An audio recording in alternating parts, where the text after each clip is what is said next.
Bonjour, aujourd'hui nous allons parler de livres pour enfants, mais pas de livres pour adolescents ou jeunes adultes, de livres pour très jeunes enfants.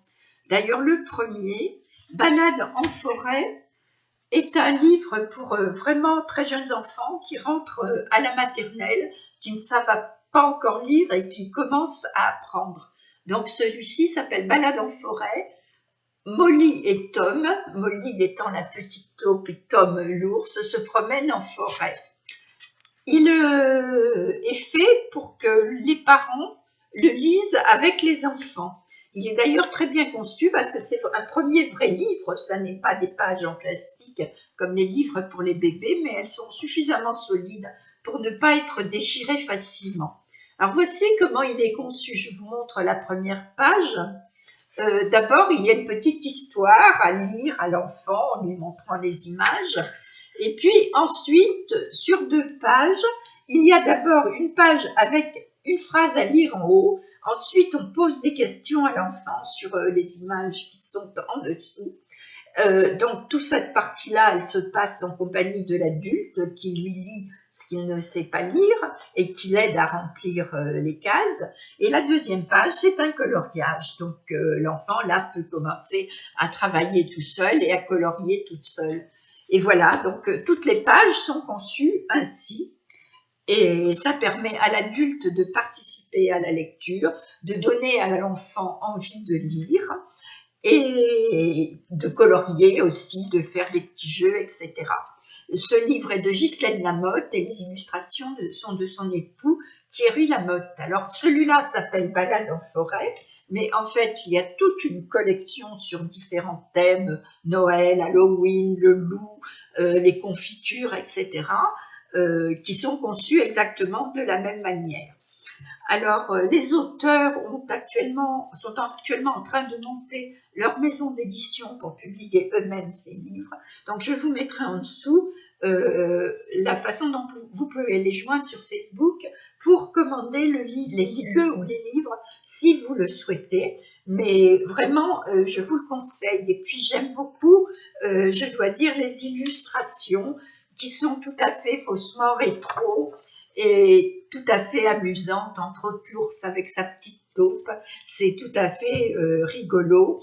Et puis, ça peut donner aux enfants le goût de la nature parce qu'à chaque fois, les illustrations, même si elles sont assez rétro, sont extrêmement précises. Par exemple, ici, les feuilles des arbres, c'est exactement dessiné les feuilles de chaque arbre qui est représenté. Les champignons sont aussi extrêmement bien dessinés. Donc, ça permet à l'enfant d'apprendre des choses tout en s'amusant et à l'adulte de participer à la lecture d'une manière tout à fait constructive. Donc ça, c'est pour vraiment des très jeunes enfants qui rentrent à la maternelle et qui commencent à apprendre à lire. Les livres suivants sont d'un auteur qui s'appelle Caroline Lédogard. Alors là, j'en ai 3, elle m'en a envoyé 3, mais elle en a, je crois, écrit d'autres, les voilà. Alors vous voyez là que le graphisme est totalement différent de celui de la balade en forêt. C'est un graphisme très moderne, très épuré. Et justement, je pense que c'est intéressant de faire comparer à l'enfant les différents graphismes des illustrations de ses livres pour lui permettre de former son goût aux arts plastiques. Donc celui-là, c'est l'histoire de la famille d'Eugénie vers un ciel étoilé. C'est l'histoire d'une petite fille d'une famille un peu originale, un peu marginale, dont le rêve est d'aller rejoindre les étoiles. Et donc c'est tout à fait charmant et tout à fait poétique. Je vous montre encore quelques images pour vous montrer. C'est presque des dessins faussement enfantins. Et je pense que les illustrations peuvent beaucoup plaire. Alors, Caroline Lédogard a écrit 2 autres livres. Un qui s'appelle Yo et Lina, où les illustrations sont toujours dans le même style, mais plus colorées, là, dans des tons très, je ne sais pas si vous voyez, c'est des tons très pastels, mais c'est des illustrations plus colorées que dans l'autre livre. Mais c'est toujours ce même style, assez moderne et assez épuré. Donc, Yo et Lina, c'est l'histoire d'une petite fille qui cherche son identité. et qui cherche ce qu'elle veut faire plus tard, enfin qui elle veut être. Et c'est aussi intéressant pour les enfants, je dirais à partir de 6-7 ans. Et le troisième, alors moi c'est celui que je préfère de Caroline Edogard, ça s'appelle Little Princess.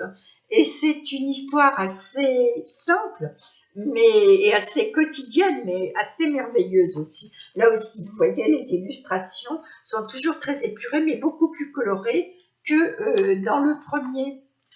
Voilà, je vous en montre encore quelques-unes.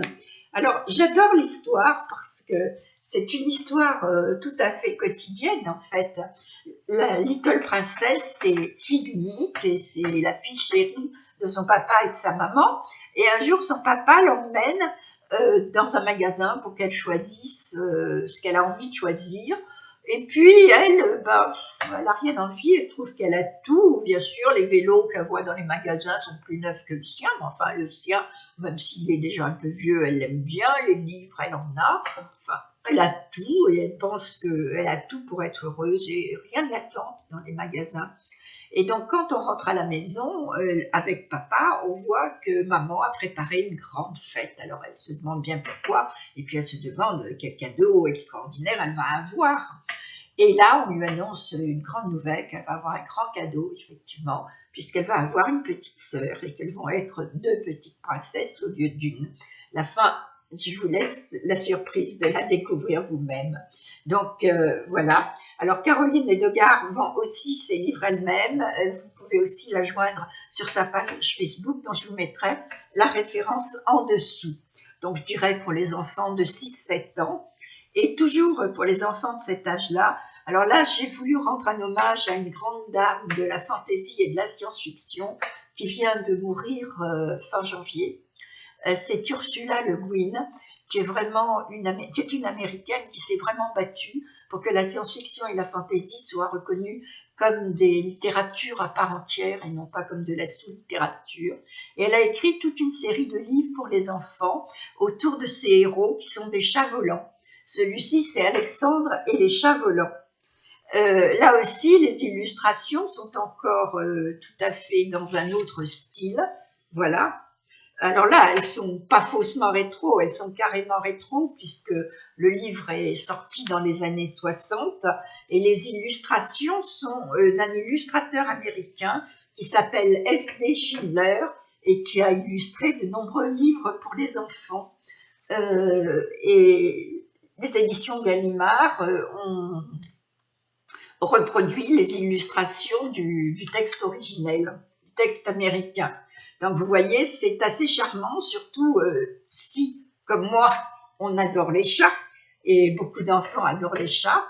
Et à travers cette histoire de chat volant, c'est l'occasion pour Ursula Le Guin de traiter des thèmes tout à fait sérieux. D'ailleurs, moi j'aurais dit à partir de 7 ans, mais je vois que Gallimard le conseille à partir de 8 ans. Donc des thèmes tout à fait sérieux comme celui du racisme, parce que quand les chats volants rencontrent des chats qui ne veulent pas, tout le monde s'interroge sur la différence. Voilà, donc je vous ai présenté 3 auteurs et 3 séries de livres extrêmement variés et extrêmement différents les uns des autres. C'est donc la première fois que je fais une vidéo sur les lectures pour très jeunes enfants. Si vous souhaitez que je fasse d'autres vidéos sur ce thème, il faut me l'écrire et il faut me le dire. Que je sache, il n'y a pas d'autres booktubeurs ou booktubeuses qui font des vidéos sur les livres pour très jeunes enfants. En général, elles parlent des livres pour adolescents et jeunes adultes, mais moi, je n'en connais pas qui parlent des livres pour les très très jeunes, pour les petits. Donc, si vous êtes parents, que vous avez des jeunes enfants, ou si vous êtes grands-parents, vous voulez faire cadeau de livres qui sortent un petit peu de l'ordinaire et qui changent un petit peu de Walt Disney, et que d'autres vidéos sur ce thème vous intéressent, dites-le moi, faites-le moi savoir en dessous et j'en ferai d'autres parce que sur les salons du livre, je rencontre beaucoup de gens qui écrivent pour les enfants et qui font des choses absolument formidables mais qui ne sont pas du tout médiatisées et qui ont du mal à se faire connaître. Donc ça serait peut-être un moyen de faire connaître aux enfants d'autres choses que ce qu'on trouve sur les tables des grandes surfaces et qu'ils lisent habituellement. Moi, je pense que c'est très important de leur faire découvrir des choses différentes pour former leur goût pour plus tard. Voilà, je vous remercie d'avoir écouté cette vidéo jusqu'au bout. J'espère qu'elle vous a intéressé. Si elle vous a plu, mettez-moi un petit pouce levé. Si vous souhaitez suivre toutes mes vidéos, n'oubliez pas de vous abonner. Je vous en remercie beaucoup. Je remercie d'ailleurs tous ceux qui se sont abonnés parce que le nombre d'abonnements rend la chaîne plus visible et permet aux gens sur YouTube de la connaître et de la trouver plus facilement. Je vous dis au revoir et à la prochaine fois. Faites de bonnes lectures et de belles découvertes. Jusqu'à cette prochaine fois. Au revoir.